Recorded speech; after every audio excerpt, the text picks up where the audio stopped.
Coucou tout le monde. Voilà, on se réveille à Miami. On a dormi dans notre hôtel qui s'allume de toutes les couleurs là. Et là, on va partir ce matin parce qu'on a on a une visite avec Voyage en français pour visiter Little Une Havana. visite guidée d'un quartier de Little Havana et de... Downtown Miami et Brickell. Ça va être cool. Ouais. C'est rendez-vous à 10h. On a 1h30, on va y aller tranquille. Notre hôtel il était vraiment en plein milieu du downtown. C'est le bâtiment juste là. Là on a tout déposé à la voiture et on part. Oh, le truck il est énorme. Et on part donc faire notre visite guidée avec Voyage en français.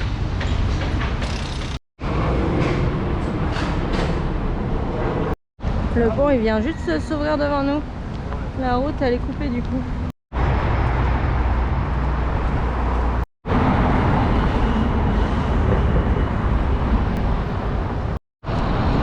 C'est la Miami River. Et le pont où on marche là, il était fermé il y a 2 minutes pour laisser passer un bateau. Il était complètement levé. Je crois qu'on est dans le downtown là, j'ai l'impression. On n'est pas dans le downtown là? On est bien dans le downtown.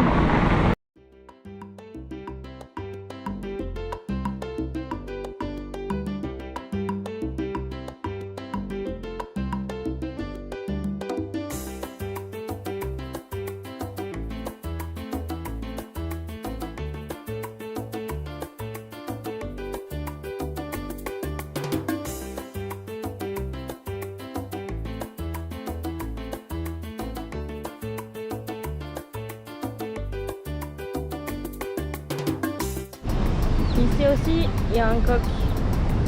C'est l'emblème de Little Havana.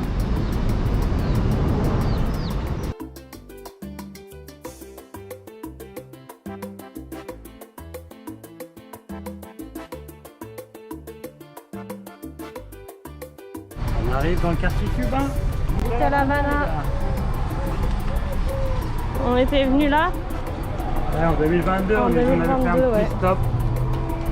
Mais là, on va vraiment Là, on va avoir avoir 2 jours, ça va être différent. ouais, puis on va vraiment avoir les explications du guide, donc ça va être cool. Sans doute le McDo le plus cubain des États-Unis. Bon, là, on est sur Calle Ocho. On n'est pas loin d'arriver au point de rendez-vous de notre guide. Il est vraiment stylé, regarde.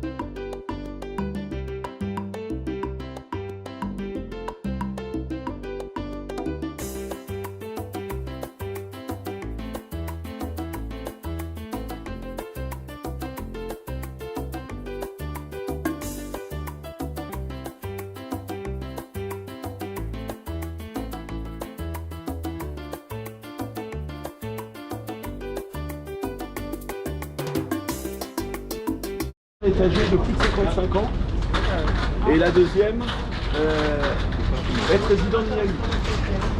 Alors quand vous remplissez ces 2 conditions, vous allez dans la guitoune qui est juste là et le monsieur va vous dire vous allez à telle table avec un jeu si vous êtes le premier et sinon vous complétez l'effectif. Et puis quand vous êtes 4, eh bien vous jouez. Voilà. Alors il y a des codes, il y a du respect, on ne fait pas n'importe quoi ici. Par exemple, les hommes n'ont pas le droit de venir avec des chaussures ouvertes. Voilà, on respecte, on vient généralement avec un polo, on vient bien habillé, on se comporte correctement, on n'a pas le droit d'insulter son adversaire, on n'a pas le droit de jeter des trucs par terre, on n'a pas le droit de venir sans chemise, on n'a pas le droit de venir avec une arme à feu. Alors on est aux États-Unis, ça va sans le dire. Voilà. Vous remarquerez également les jeux, les jetons, ils vont jusqu'à 9 points par demi-face. En France, c'est 6 points maximum. Ici, c'est 9. Vous voyez? Donc ça leur permet de faire plus de combinaisons possibles et aussi de jouer avec plus de jetons à la base. Voilà. Alors là, ils sont calmes. Il est 10h du matin, ils sont calmes. toute la journée, ils boivent ça. Alors ça, c'est un shot de café cubain qu'on appelle le cafecito, on en reparlera tout à l'heure. Le cafecito, c'est un café super fort. Ils en boivent 10 dans la journée comme ça.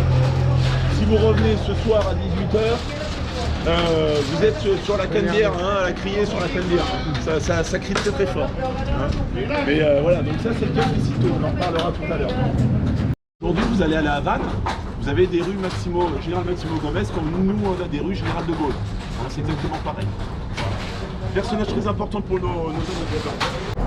Vous allez remarquer sûrement des étoiles au sol. Hein, alors on n'est pas à Los Angeles, hein, mais c'est quasiment pareil, hein, le Walk of Fame. Alors vous n'aurez pas de Brad Pitt.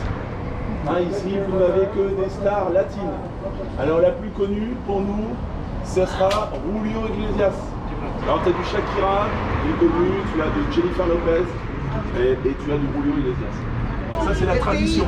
Ah, voilà, donc... Tradition de Cuba. Voilà. Alors, comment Les cacahuètes à la maison. Voilà. A $1 solamente.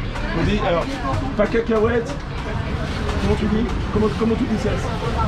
Pas cacahuètes, non happy. No cacahuètes, no happy people, a $1. Voilà, donc, $1. pas de cacahuètes, pas de bonheur. Hein, voilà.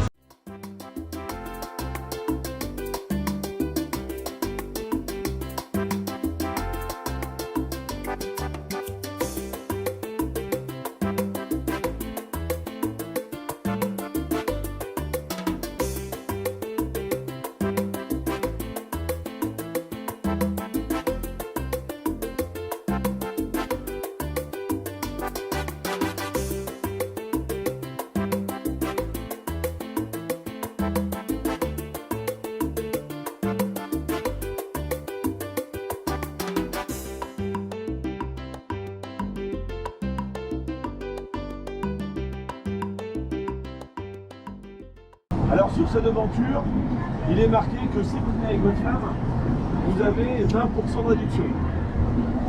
Si vous venez avec votre maîtresse, c'est 45. 45. Et si vous venez avec les deux, c'est gratuit. Voilà. Chaîne, ball and chain, la boule et la chaîne. Regardez. Regardez la poignée, hein, la boule et la chaîne. Hein, alors c'est le bar institutionnel de la Calle Ocho. Le meilleur mojito de Miami, il est ici. Voilà, ils ont un petit secret, je vous le dirai pas. Hein. Mais il est très très bon. Alors, ce qui est sympa, vous voyez, c'est un beau décor. Je vais vous emmener au fond, parce qu'aux États-Unis, notamment ici à Miami, il faut rentrer dans les bars, il faut rentrer dans les hôtels, il faut rentrer. Les Américains vous ne diront jamais rien. Hein, vous allez peut-être consommer, puis si vous ne consommez pas, vous allez peut-être en parler à vos amis qui vont consommer, et quoi qu'il arrive, ça leur fait de la pub. Hein, donc on est les bienvenus. Hein, alors je vous emmène au fond, vous allez voir. C'est vrai que là-dessus, ça va.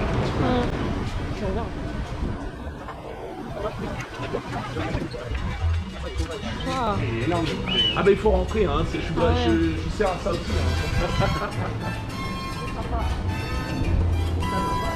Et non, alors regardez la scène, c'est une tranche d'ananas qui est coupée. Ah oui. Vous voyez, c'est un ananas géant qui est coupé. Ouais, ça va. Voilà. Alors imaginez-vous ici, hein, voir votre mojito le soir avec un orchestre et une salsa, c'est juste fantastique. C'est assez magique. Hein. Voilà. Et aujourd'hui, vous avez la plus grande collection d'art cubain des États-Unis. Voilà. Alors, je vous laisserai regarder à travers la fenêtre. En fait, vous avez des tables. Même les tables, ce sont des œuvres d'art. Il a mis des tableaux. Il a pris les tableaux, il a mis un pied dessous et ça devient une table. Le sol, les plafonds, tout est voilà. Je vous laisse regarder ce que l'histoire est très sympa.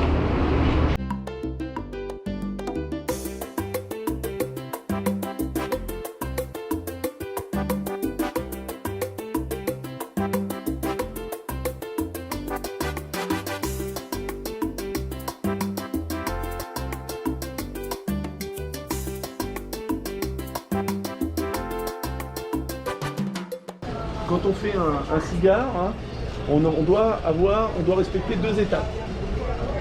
La première, c'est l'assemblage. Alors comme un vin, hein, comme certains vins, on fait un assemblage avec plusieurs grappes, plusieurs sortes de raisins. Hein. Ben là, il prend des feuilles de tabac différentes. Imaginez un pied de tabac hein, qui a poussé au soleil. Vous avez la partie supérieure qui est noircie par le soleil. Hein, donc les feuilles vont être ammoniaquées, elles vont être fortes. Et puis plus vous descendez sur le pied de tabac, et plus votre tabac en fait il est doux et fruité. Si on le fait pousser au Honduras ou en Nicaragua, vous n'aurez pas les mêmes saveurs non plus. Donc il y a ce jeu savant en fait d'associer 3 ou 4 feuilles de tabac d'origine différente, avec une exposition au soleil différente, et on assemble en fonction de si on veut faire un cigare fort, un cigare moyen ou un cigare léger. Il n'y a que 3 catégories de cigares. Alors on fait un assemblage et le but c'est surtout de ne pas avoir de trou d'air. Voilà. Par exemple là, voilà, il va prendre un petit morceau parce que là il a vu qu'il y avait un trou, donc il va compléter. Voilà. Vous voyez, donc il va enrouler tout son cigare de manière assez grossière, hein, si je puis dire, et puis il va mettre après son cigare dans cet étui. Vous voyez, quand l'étui est terminé, l'étui c'est ça. Voilà. On met les cigares là-dedans. Donc quand c'est fait, en fait, on les remet sur cette presse, vous voyez, et pendant 1 heure, on va compacter très fortement en fait les feuilles de tabac en fait. Elles prennent donc la forme finale, et on va passer sur la deuxième étape. C'est ce que fait Lunia. Lunia fait la seconde étape. La seconde étape s'appelle l'étape de la cape. Alors la cape, c'est la finition, c'est l'enveloppe. Hein, vous allez voir. Là, on va en prendre un dès le début. Voilà. Donc elle prend une feuille de tabac, vous voyez, qui est humidifiée depuis un moment. Elle est plus flexible, plus facile à travailler, hein, elle n'est pas très sèche. Elle va prendre son couteau, elle va former une goutte d'eau. Et elle va faire l'enveloppe finale du cigare. Vous voyez que les cigares là sont bien compactés. Hein. Voilà, et elle va envelopper.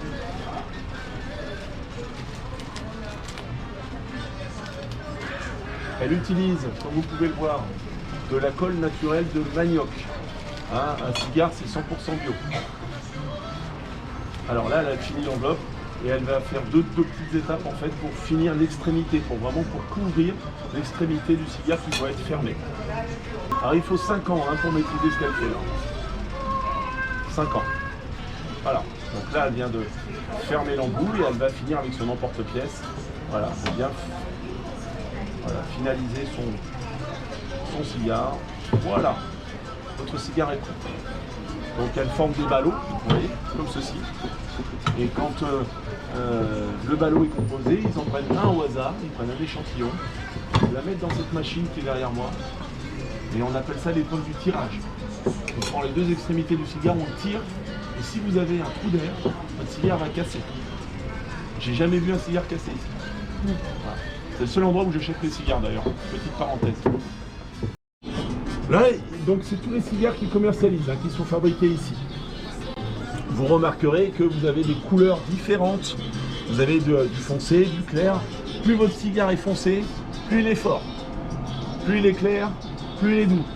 Alors il n'est pas rare hein, de voir notamment le week-end, samedi matin.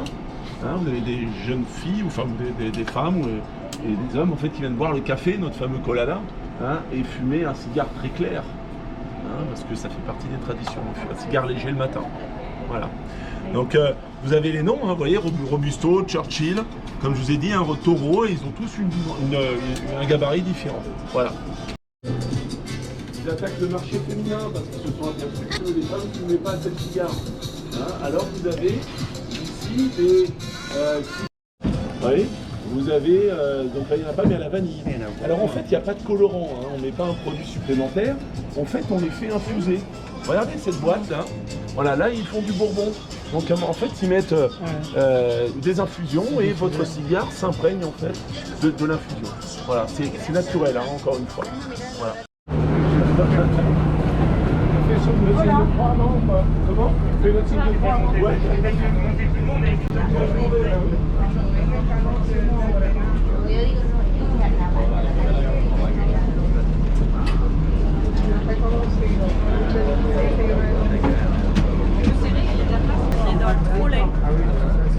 Ouais, on a fait le quartier visité de Little Havana, c'était trop bien. Ouais.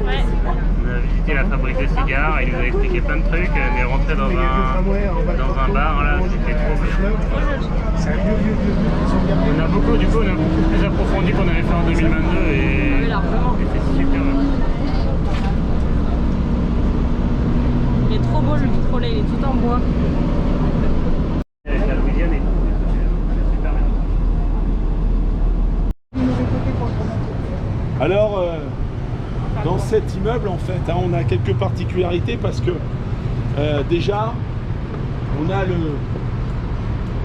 l'appartement au dernier étage qui vaut 25 millions de dollars. Et pour 25 millions de dollars, vous avez ça.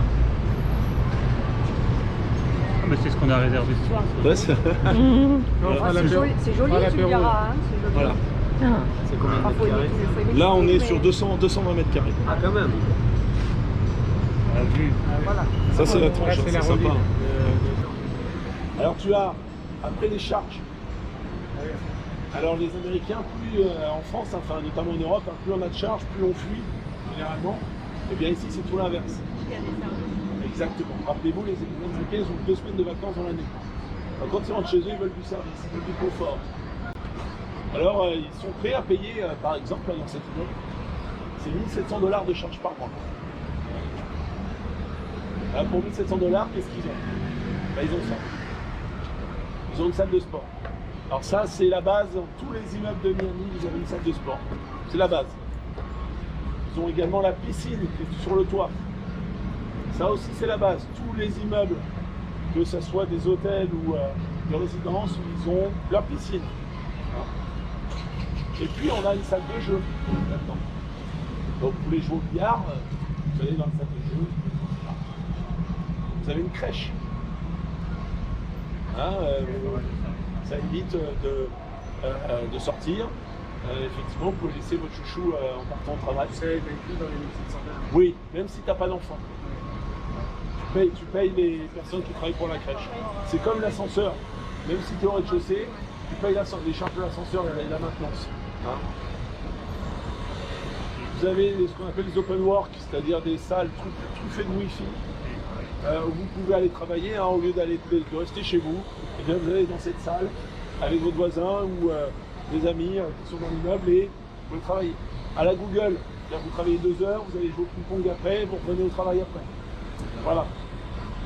Vous avez une salle de cinéma dans cet immeuble. Hein, la seule limite, c'est l'imagination et les charges. Hein, vous pouvez faire tout ce que vous voulez dans une tour. Voilà. Alors vous avez également, vous allez voir au pied de cet immeuble un restaurant. Hein, si vous rentrez tard le soir, au lieu de cuisiner, vous êtes fatigué, ben vous appelez le restaurant, les gens ils donnent quelques $, on vous livre un dîner. Voilà, vous avez des concierges. Vous poussez la porte de votre immeuble, vous avez des gens qui vont vous accueillir, qui accueillent vos amis quand vous avez invité. Hein. Ils vous appellent, bien monsieur, vos amis sont arrivés. Faites-les monter, Charles. Très bien. Vous avez ils font aussi des recueils des colis quand vous avez fait des commandes. Au lieu de galérer à les chercher, ben, vous avez votre concierge qui récupère en fait vos colis.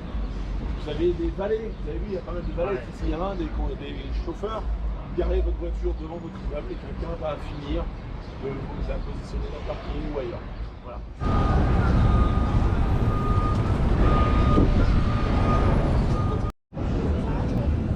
Regardez,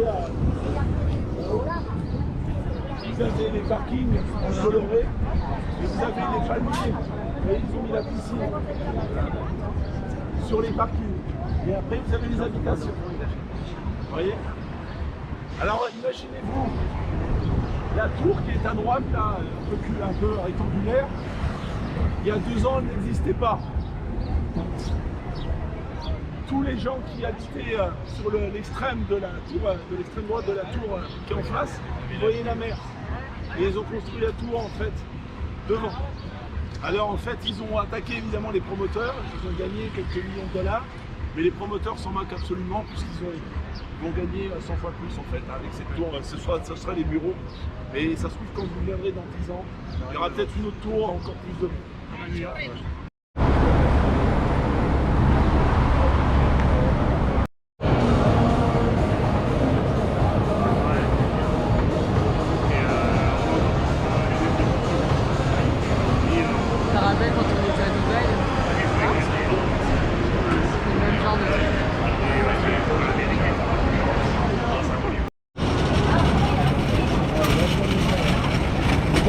bricole. Vous avez une baisse de bricole là.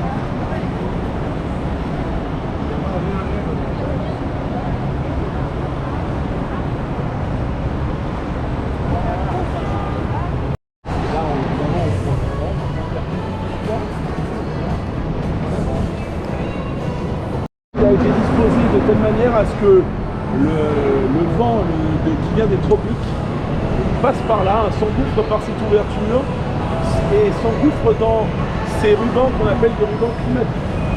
Hein, et l'air est accéléré. Regardez la disposition des rubans, ça part de cette ouverture et ça distribue les deux ailes. Vous voyez? Donc en fait, ce système, ça nous dispense en fait d'une climatisation. Voilà, il y a un deuxième môle de la même manière qui se construit à Rio. Et pour une fois, les Américains sont novateurs dans l'écologie.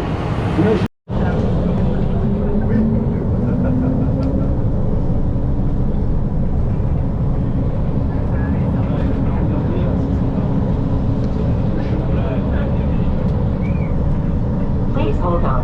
The train is approaching. Riverwalk Station. 20 c'est le troisième quartier d'affaires des États-Unis. Après Chicago et New York, vous avez Miami. Alors pourquoi il y a autant de business ici, hein? Ici, sur 20 ans, on a des bureaux, vous voyez, il y a des banques autour de nous. Pourquoi il y a autant de business à Miami? Parce que vous avez déjà le tourisme, qui est un domaine déjà qui est assez prolifique, et puis vous avez surtout l'import-export. Il faut savoir qu'on appelle Miami la porte des Amériques. Tout le fret qui arrive d'Amérique latine et centrale passe par Miami pour après être distribué par camion sur les États-Unis. Hein, si vous avez eu l'occasion de voir des porte-containers géants en fait arriver, il en arrive tous les jours. Ah, c'est assez impressionnant. C'est le premier domaine d'activité hein, sur Miami. Vous avez beaucoup de gens qui brassent des millions de dollars tous les jours. Voilà. Alors là, vous avez la fameuse tour qui est assez sympa, hein, c'est un symbole de downtown. C'est une banque, la City, qui a, vous voyez, ses parkings sont juste à côté. Et sur ce parking, vous avez le métro mover qui s'arrête à l'intérieur. Ça, c'est 1845, naissance de l'État de Floride. Après, on a 1870, hein, quelques années, 25 ans plus tard, un monsieur qui achète toute la berge, hein, toute la partie sud, là où on a bricole, c'est ce monsieur-là. Ce monsieur-là, il s'appelle Monsieur Bricole. Ça ne s'invente pas. Donc Monsieur Bricole, il voulait développer un peu la ville, hein, qui ne s'appelait pas encore Miami, et bien il avait amené les quelques Indiens qui subsistaient encore en Floride, qui vivaient autour du lac Okeechobee, qui se trouve à 100 km d'ici. Et la tribu s'appelait les Maya Inu.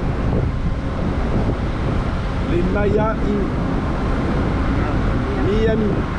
Miami, voilà. Vous avez compris l'origine de Miami. C'est issu de la tribu. 1896, on a la première locomotive à Miami. Et si vous regardez l'écusson de la ville de Miami, il y a marqué 1896. C'est lié à l'arrivée de la locomotive. Au XXe siècle, on a deux périodes hein, concernant le développement de la ville. On a le 1920, la période de la prohibition, l'interdiction de boire de l'alcool et de jouer au jeu d'argent aux États-Unis, sauf à Miami, parce que personne ne venait contrôler ce qui se passait. Alors on est passé de 20 000 habitants en 1920 à 60 000 habitants en 1923. Voilà, ça veut tout dire. Donc ça, il y a déjà eu une explosion démographique. Deuxième étape importante, les années 80. Est-ce que ce monsieur vous dit quelque chose? Ah oui, Pablo. Pablo Escobar. Ah. Alors Pablo Escobar, il avait un problème de riche. Quand il vendait 1 mètre cube de cocaïne, il avait 5 mètres cubes de billets. Alors ils les entreposaient dans des lieux au sec hein, évidemment, sauf que les rats en fait mangeaient les rats au sol, excusez-moi les billets au sol. Alors ça ne lui plaisait pas évidemment. Alors il a investi dans des restaurants au départ, mais ça ne suffisait pas évidemment, donc il a fait construire des buildings. Et aujourd'hui un immeuble sur deux à Miami, c'est un immeuble Pablo Escobar. Regardez celui-là avec les cheminées vertes, vous voyez au fond, c'est un immeuble Pablo Escobar. Ah oui. Celui qui a le cercle là sur le sommet, vous voyez, on va le voir un peu plus tout à l'heure, c'est un immeuble Pablo Escobar. En fait, tous les immeubles un peu vieillots, si je puis dire, hein, des années 80, c'est à cause ou grâce à lui, ça dépend de comment on se place. Voilà.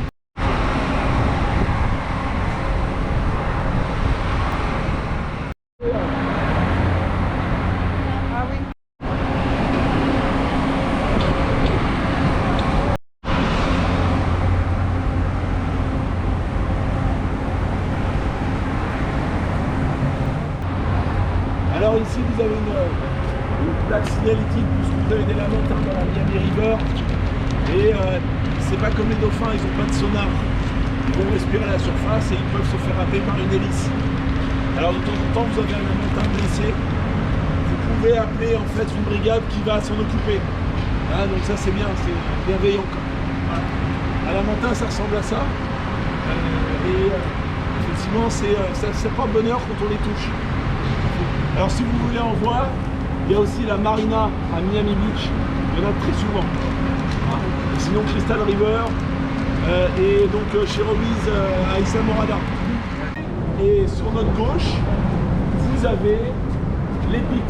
Alors l'Epic c'est un hôtel résidence, donc en fait ils aiment bien les Américains avoir de temps en temps dans le même immeuble des résidences et un hôtel. Alors quand vous louez le roof, la penthouse, donc c'est-à-dire le dernier appartement tout en haut, on vous offre pour votre yacht votre place au ponton. Ah oui. Voilà. Pas mal. On y pensera la prochaine fois. Ça c'est tu vois, toujours un paradoxe parce que tu dis que dans un bateau comme ça, pourquoi tu as besoin d'aller à l'hôtel? C'est voilà. C'est vrai, c'est vrai. Alors, j'ai une très bonne question. On s'en lasse. Alors j'ai eu la chance d'avoir un client qui vendait des yachts à Monaco. Il m'a dit si tu veux estimer un bateau comme ça, de façon très approximative mais plutôt réaliste, si tu fais ça en linéaire, c'est $1 million.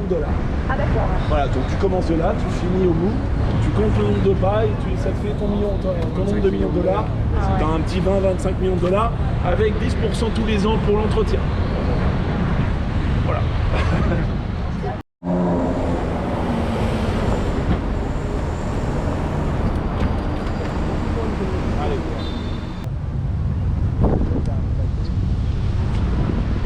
Alors cette tour-là, c'est une nouvelle tour, hein, elle n'est pas encore finie, elle s'appelle l'Aston Martin Tower. Les fabricants automobiles adorent avoir une tour à leur nom. Ah, donc ça c'est l'Aston Martin. Si vous achetez la penthouse, tout en haut c'est $50 millions et on vous offre une voiture. C'est un effort considérable. Voilà. Alors celle-là j'ai vu vraiment monter depuis le départ. Il faut savoir que quand ils ont commencé à mettre en vente les appartements, la verrière qui est à la base en fait n'existait pas, ils avaient carrément construit, alors nous on construit des Algeco, hein, vous savez, en placo. Eux en fait ils ont carrément mis une maison en dur, ça a coûté $1 million à la construction. Et ils ont tout vendu. Quand ils ont tous les appartements étaient vendus, ils ont cassé l'espace de vente et ils ont fini, et maintenant ils ont mis la verrière. Voilà, il n'y a pas de limite là. Alors celle-là c'est la deuxième tour la plus haute de Miami. 254 mètres. La plus haute fait 257 mètres. On n'est pas loin. Et il faut savoir que, rappelez-vous, la plus grande qui va se construire, elle fait 320 mètres. C'est-à-dire qu'on lui rajoute 60 mètres à celle-là. Une tour Eiffel. Non. Ah, celle-là, à côté de chez moi, j'ai la tour Porsche. En particularité, tu rentres avec ta voiture dans l'immeuble et en fait tu montes à ton étage avec ta voiture. Tu vas garer ta voiture en fait à ton étage. C'est comme si tu avais une maison en hauteur avec ton garage à côté. Pratique pour les courses.